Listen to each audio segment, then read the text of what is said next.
আসসালামু আলাইকুম দর্শক। ডক্টর ইউনূস পদত্যাগ করার একটা গুঞ্জন শোনা যাচ্ছে। তো উনি চলে যাবেন, এখানে থাকবেন না। তো উনি তড়িঘড়ি করে একটি খসড়াও তৈরি করে ফেলছিলেন যে তাকে বাদ দিয়ে নতুন করে করা হোক অন্তর্বর্তীকালীন সরকার, বা আরো এক্সট্রা উনি কেন থাকবেন না। হ্যাঁ, উনি একটি তড়িঘড়ি করে একটা খসড়া তৈরি করে ফেলছিলেন। উনি যে থাকবেন না, উনি মাইন্ড সেট আপ করে নিয়েছেন। তো আসুন দেখি আনন্দবাজার পত্রিকার একটি রিপোর্ট। তাকে বাদ দিয়ে নতুন করে গড়া হোক অন্তর্বর্তী সরকার, জাতির উদ্দেশ্যে ভাষণের খসড়া তৈরি করে ফেলেছিলেন ডক্টর ইউনূস। বৃহস্পতিবার দুপুরে অন্তর্বর্তী সরকারের উপদেষ্টা পরিষদের নিয়মিত বৈঠক ছিল। বৈঠক শেষ হওয়ার পরেও ইউনূস তার উপদেষ্টাদের সঙ্গে দীর্ঘক্ষণ আলোচনা করেন। সেখানেই পদত্যাগের ইচ্ছা প্রকাশ করেন।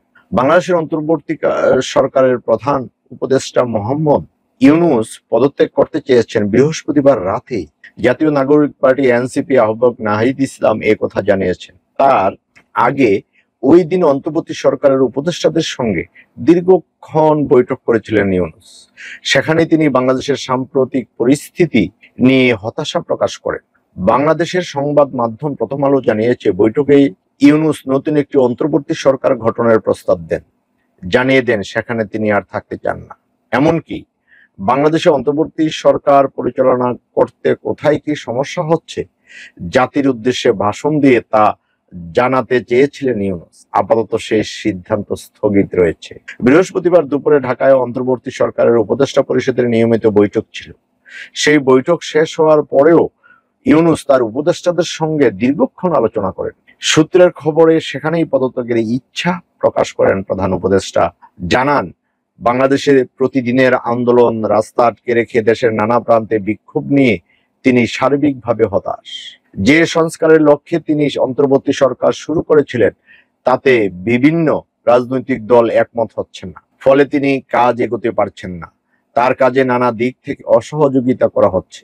বৈঠকে উপস্থিত সূত্রকে উল্লেখ করে প্রথম আলো জানিয়েছে, জাতির উদ্দেশ্যে ভাষণ দিতে চেয়েছিলেন ইউনূস।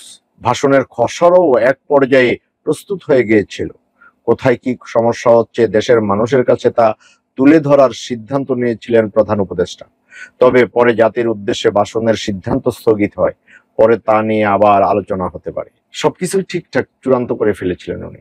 উপদেষ্টাদের বৈঠক শেষ হওয়ার পরও দীর্ঘক্ষণ আলোচনা করেন, আলোচনা করে কথা বলেন। তখনই উঠান এই কথা, উঠেই বলেন যে এইভাবে এই সমস্যা। তো সবকিছু রেডি হয়ে গেছিল। তারপরও সামনের দিনগুলোতে কি হয়, শনিবার পর্যন্ত কি হয় দেখা যাক। দর্শক, আপনারা আপনাদের মতামত জানাবেন। আজ এ পর্যন্তই। ভালো থাকবেন। আল্লাহ হাফেজ।